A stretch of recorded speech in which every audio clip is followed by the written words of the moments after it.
अब sir 70% PT ratio gyms को जाता है, ट्रेनर्स गेट ओनली 30%। उस 30% में से भी 5% जीएसटी काटते हैं। इनडायरेक्टली ट्रेनर के हाथ में तो 25% आ रहा है। So according to you what should be the ideal PT ratio for trainers and how can we change this current system which is going on?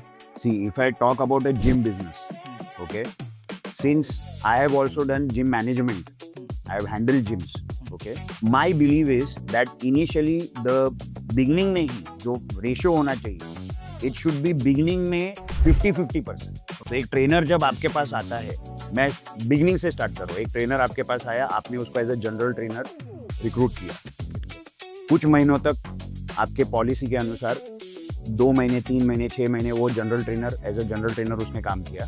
उसके बाद आप उसको फिक्स करते हो as a personal trainer, you recruit him as a personal trainer. जब वो as a personal trainer आता है, the best thing would be to start with 50-50%। 50% goes to the trainer, 50% goes to the gym. अब वो trainer आपके पास एक particular period आपके पास काम करता है, जैसे 1 साल हो गया, 1.5 साल हो गया।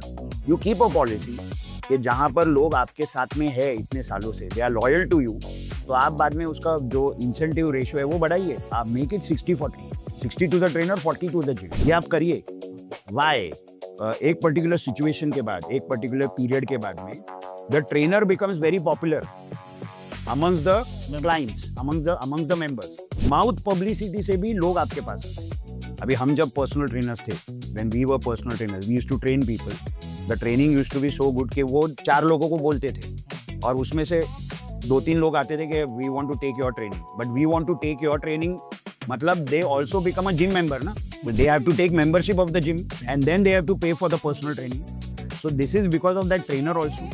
तो ये जिम ओनर्स ने भी थोड़ा समझना चाहिए कि अगर आपको आपके पास एम्प्लॉई लंबे समय के लिए चाहिए और आपको, मैं तो बोलता हूँ एक जिम के अगर आपको 4 जिम करने हैं तो employee retention is very very important. तब आप दूसरे जिम, दूसरे ब्रांच की तरफ आप ध्यान दो। और इसलिए मुझे लगता है कि इस तरीके का सिस्टम अगर वो बनाएंगे तो उनको ये प्रॉब्लम्स नहीं